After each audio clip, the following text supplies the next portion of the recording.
It's human nature to fall into patterns, and bass anglers are no different. It's really easy for us to get stuck in a rut. Well, a 5-inch Wacky is one of those perfect examples. Now, yes, it may just be one of the best bass catching lures and techniques out there, especially for anglers just getting into the sport.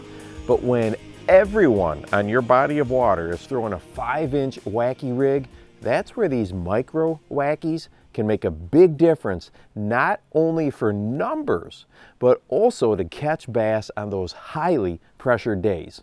There is something about a small stick bait that just gets bit. I don't have to tell you that. Look at a Ned rig. It's just an excellent lure that produces. Well, the same thing happens with these Micro Wackies when we go ahead and turn it on its side that way.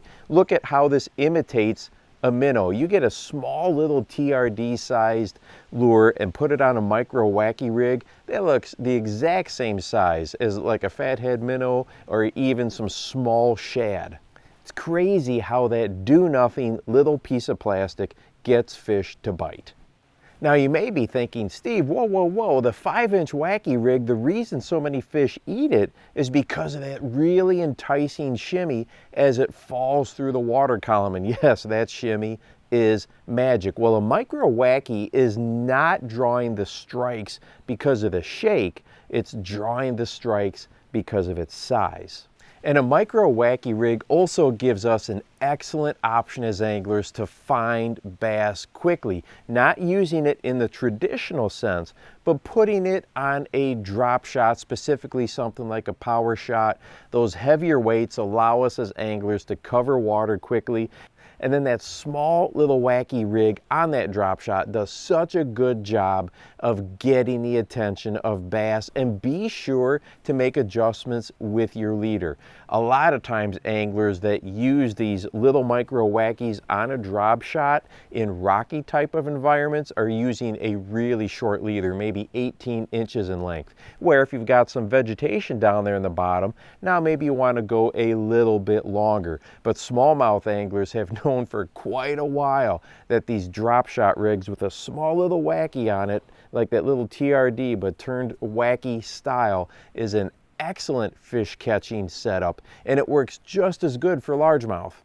Another thing that you will want to take into consideration when using these Micro Wacky rigs in traditional places is that 5-inch version, those salt impregnated lures, they have a lot of weight to them. They're easy to cast, they sink really nicely. Make sure you do some experimenting with these Micro Wacky rigs between a weightless setup and then go ahead and use a weighted hook as well, especially if you're fishing in some places with current. I have tremendous success with weighted Wacky rigs when I'm fishing river systems.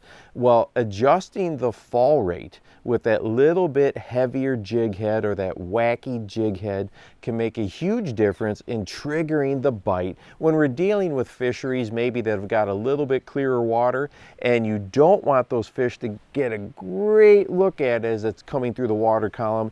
It flashes by them a little bit quicker. So experiment both with the weightless and the weighted and dial it in based on what the bass are telling you on that particular day. As far as color goes, I really like to mix it up between my baitfish shad imitating type colors, those brighter colors, you know, those silvers and whites and grays. I will, of course, throw in some, green pumpkin. You got to have a green pumpkin. But one thing to take into consideration are those really loud colors, those bright colors, those chartreuses, those pinks. They really stand out against a background. As a matter of fact, I've done a video in the past that talks about these high contrast lures, not necessarily talking about the color difference, but the contrast difference, something that stands out from the background.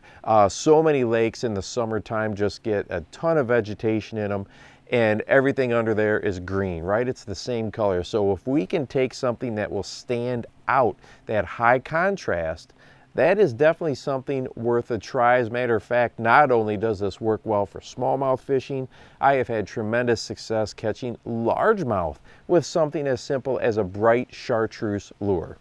And hey, if you want to watch a video that talks about some of the best Texas rig tips that I know, I'd love to share them with you. Go ahead and check this one out right here, and make sure that you go out and encourage someone today. You never know how you might just change their life. For the Bass Fishing Life, I'm your host, Steve Rogers.